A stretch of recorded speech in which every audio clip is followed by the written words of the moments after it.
اس document میں کیا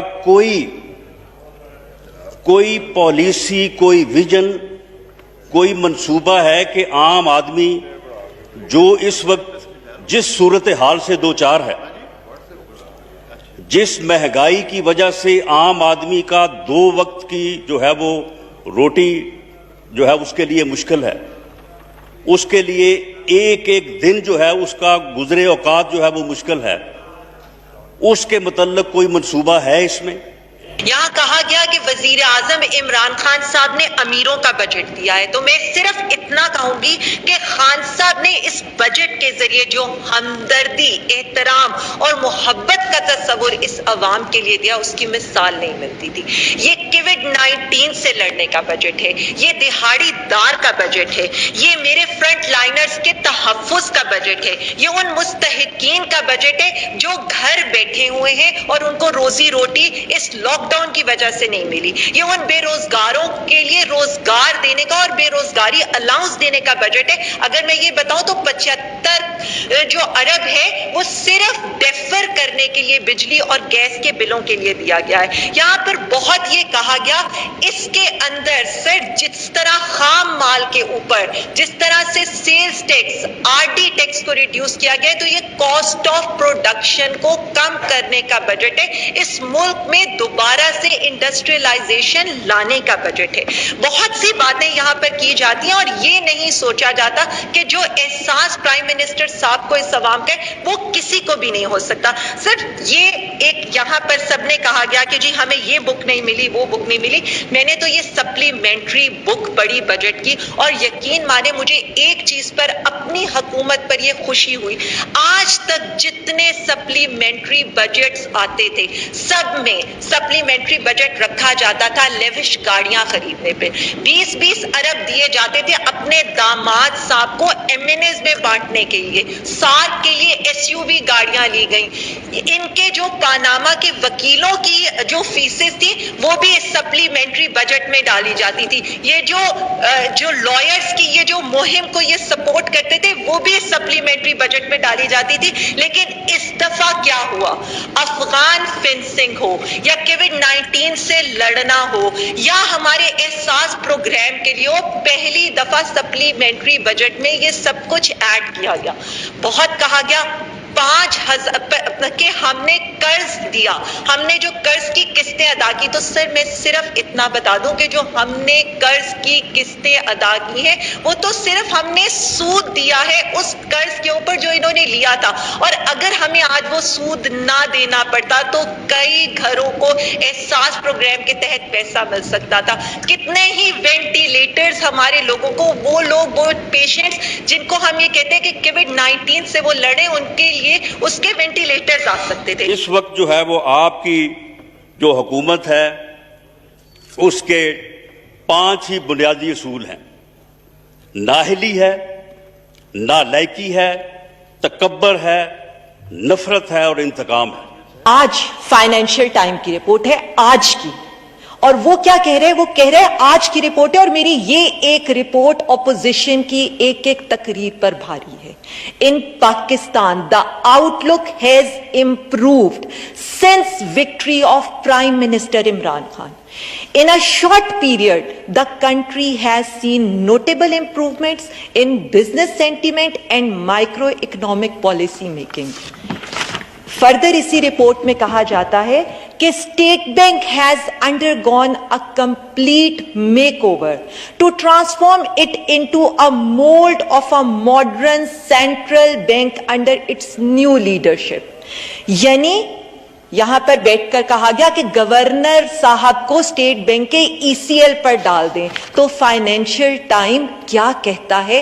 انہی گورنر صاحب کو، پرائم منسٹر صاحب کو فائنینشیل ٹائم کہہ رہا ہے کہ انہوں نے کم ٹائم کے اندر سب کچھ الٹا کر رکھ دیا اور اکانومی کے اچھے حالات کر دیے۔ آپ مجھے بتائیں کہ کرونا کے متعلق آپ نے جو بھی اقدامات اب تک اٹھائے ہیں اور جو بھی آپ نے دعوے کیے ہیں، کیا وہ سب کے سب غلط ثابت نہیں ہوئے؟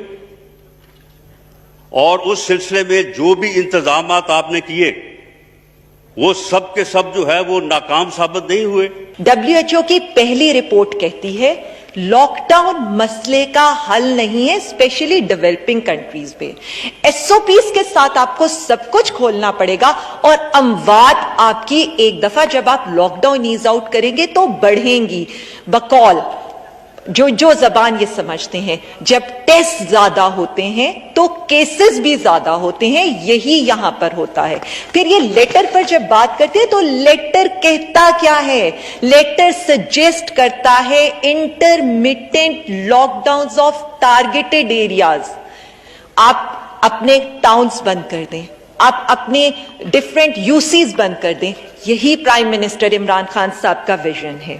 آپ نے کتنی بار یہ کہا کہ جی IMF جو ہے وہاں جو جانا جو ہے وہ ملک کی اکانومی کو برباد کرنے کے مترادف ہے. ہم خود کشی کر لیں گے لیکن IMF نہیں جائیں گے. اس ملک کا وزیر اعظم جو ہے وہ جب کسی کے سامنے جا کے ہاتھ پھیلاتا ہے تو پوری قوم کا جو ہے وہ شرم سے سر جو ہے وہ جھک جاتا ہے. قرض لیتے ہیں، یہ قرض لینے پر ایک دوسرے کو مبارک باتیں دیتے ہیں اور اخبار میں اشتہار چھپتا ہے. قرض دینے پر وزیر اعظم نواز شریف صاحب اسحاق ڈار صاحب کو مبارکباد دیتے ہیں، یہ اشتہار ہے. یعنی قرض لینے پر بھی اشتہار، لیکن عمران خان نے ملک کو مقروض کر دیا. PM ہاؤس میں یونیورسٹی بنانے کے لیے آپ کو کتنے وسائل چاہیے تھے؟ آپ نے پرائم منسٹر ہاؤس میں جاتے ہی وہاں پہ کہا کہ جی یہاں پہ تو عیاشیاں ہو رہی ہیں، یہاں پہ بھینسیں ہیں، یہاں پہ یہ کٹے ہیں. آپ نے کہا جی بھینسیں بھی ہم بیچ دیں گے، کٹے بھی بیچ دیں گے، گاڑیاں بھی بیچ دیں گے، اور اس ملک کا قرضہ جو ہے وہ اتار دیں گے اور اس عیاشی کو جو ہے وہ ختم کر دیں گے. جناب اسپیکر، کوئی بتائے کہ اس وقت پرائم منسٹر ہاؤس کا خرچہ کیا تھا اور سول گورنمنٹ کا خرچہ جو ہے وہ اس وقت کیا ہے؟ اس میں کیوں پھر کمی نہیں آئی؟ وہ تو وہی ہے بلکہ اس سے زیادہ ہے.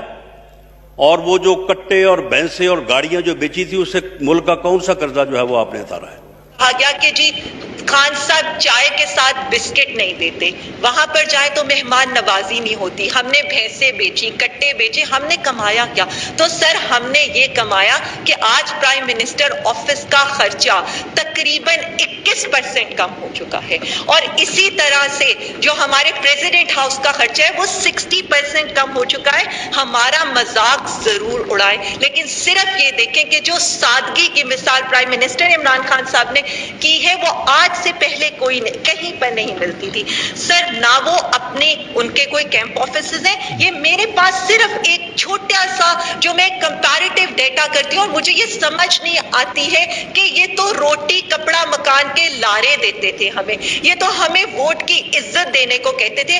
آج ان کی جمہوری وارداتیں یہ ہیں کہ یہ 2-2 کروڑ 3-3 کروڑ کی ٹپ تک لیتے رہے، یہ TADA تک وصول کرتے رہے اور یہ بیرون ملک اپنے نجی دورے کرتے رہے. اگر میں بتاؤں آصف علی زرداری 2 کروڑ ٹپ، نواز شریف 3 کروڑ ٹپ، تحفے کی مد میں 4.5 کروڑ روپے، 6 کروڑ روپے ان کے TADA پر عوام دیتی رہی. جبکہ یہاں پر پرائم منسٹر عمران خان صاحب اپنے گھر میں رہتے ہیں، کوئی کیمپ آفس نہیں ہے، سیکیورٹی کے پیسے وہ خود دیتے ہیں. جبکہ آصف علی زرداری صاحب کی سیکیورٹی کے اوپر آپ کے 316 کروڑ روپے لگے، ان کے کیمپ آفیسز کے اوپر 3.5 ارب روپے لگے.